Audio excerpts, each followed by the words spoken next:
యాదాద్రి భువనగిరి జిల్లా బీబీనగర్లో భూభారతి చట్టంపై అవగాహన సదస్సు నిర్వహించారు. ఈ కార్యక్రమంలో ముఖ్య అతిథిగా భువనగిరి ఎమ్మెల్యే కుంభం అనిల్ కుమార్ రెడ్డి, జిల్లా collector Hanumantharao, additional collector Veerareddy, RDO Krishnareddy, మాజీ జిల్లా పరిషత్ చైర్మన్ కసిరెడ్డి నారాయణ రెడ్డి, అధికారులు, నాయకులు, రైతులు, మహిళలు పాల్గొన్నారు. ఈ సందర్భంగా ఎమ్మెల్యే మాట్లాడుతూ బీఆర్ఎస్ 10 ఏళ్ల పాలనలో ధరణితో మోసం చేసిందని, భూభారతితో సమస్యలని పరిష్కారం అవుతాయని, నాడు ప్రతిపక్షంలో ఉన్నప్పుడు ధరణిపై పోరాటం చేస్తామన్నామని, ఇప్పుడు సీఎం రేవంత్ రెడ్డి అధికారంలోకి రాగానే ధరణిని తొలగించి భూభారతి చట్టాన్ని తీసుకొచ్చారని తెలిపారు.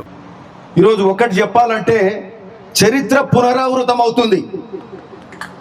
చరిత్ర పునరావృతం అవుతుందని ఎందుకంటున్నాం అంటే, డాక్టర్ వైఎస్ రాజశేఖర రెడ్డి గారు నాడు కాంగ్రెస్ ముఖ్యమంత్రిగా ఉన్నప్పుడు ప్రతి 3 నెలలకు రెవెన్యూ సదస్సు పెట్టి ప్రతి మండలంలో గ్రామాలకు కూడా వచ్చేది కదా, గ్రామాలకు కూడా వచ్చి ఆ రెవెన్యూ ఇబ్బందులు సమస్యలు ఏమున్నాయో రైతులతోటి మాట్లాడి రెవెన్యూ అధికారులే స్వయంగా ఊర్లలోకి వచ్చి 3 నెలలకోసారి వచ్చి ఆ రెవెన్యూ తప్పిదానాలు ఏమన్నా ఉంటే, పొరపాట్లు ఉంటే అవన్నీ సరిదిద్దే కార్యక్రమం నాడు జరిగింది.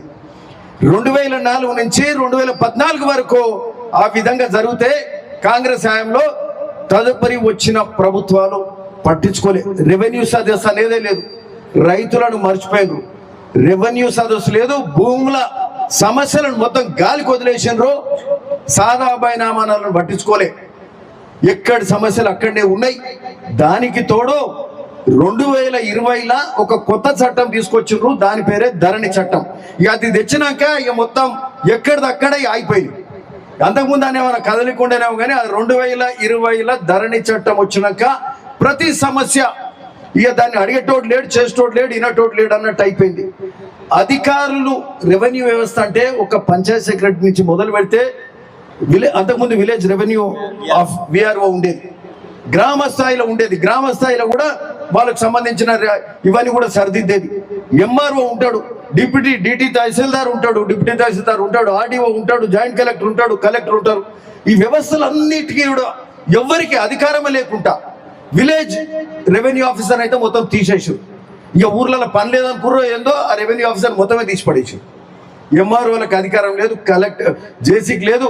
ఒక కలెక్టర్ దగ్గర పెడితే కలెక్టర్ కూడా ఆ తంబు పెట్టాలంటే ఆయనకు అనేక అడ్డంకులు, కలెక్టర్లు కూడా చేయలేని పరిస్థితి. అది ఒక సీసీఎల్ఏకే పోయేది. రాష్ట్ర స్థాయి అధికారి ఇన్ని గ్రామాలు, దాదాపు 12,500 గ్రామాలకు సంబంధించిన రెవెన్యూ సమస్యలు అక్కడ ఉసూరు ఎడికెళ్ళి చేస్తాడు. ఈరోజు పేదోడు ఇబ్బంది పడ్డాడు, అసైన్ ల్యాండ్స్ మీద ఇబ్బంది పడ్డారు. ఇవన్నీ కూడా మరి ధరణి చట్టం ఎందుకు తెచ్చిర్రో అర్థం కాలే. ఈ చట్టం తీసుకొచ్చి ఎక్కడిదక్కడ వ్యవస్థను నిర్వీర్యం చేసి వాళ్ళకు సంబంధించిన భూములను, అంటే ఇది ఎట్లుందంటే అది ఆ సైట్ ఓపెన్ కావాలంటే దానికి సంబంధించిన ఆ సీసీఎల్ఏ కానీ కలెక్టర్ కూడా తక్కువ విస్తృత అధికారం లేకుండా సీసీఎల్ఏకే పోవాలి. అంటే పైన నాటి ప్రభుత్వ పెద్దలు చెప్తేనే ఆ సైట్ ఓపెన్ అయ్యేది. వాళ్ళకి సంబంధించిన భూములు ఏమన్నా ఉంటే అవి సెటిల్ చేసుకునేది పక్కకు జరిగిపోయింది. అంటే భూమిని దోపిడీ చేయడానికి ఆ ధరణి తెచ్చిన తప్పితే హైదరాబాదు చుట్టుముట్టున్న విలువైన భూములను కాజేయడానికి ఆ ధరణి చట్టం తెచ్చిన తప్పితే ఇంకొక కాదు అని చెప్పి ఈ సందర్భంగా చెప్తున్నాం. అంటే వాళ్ళకే పనికి వచ్చింది తప్పితే పేద రైతుకు పనిచేయలే. రైతులు చాలా ఇబ్బంది పడ్డారు. చెప్పులు అరిగేలాగా ఎంఆర్ఓ ఆఫీసుల చుట్టూ, కలెక్టర్ ఆఫీసుల చుట్టూ, ఆర్డీఓ ఆఫీసుల చుట్టూ తిరిగారు కానీ వాళ్ళ పనులు కాలే. మీకు తెలుసు ఇక్కడ మన ఇబ్రాహీంపేట దగ్గర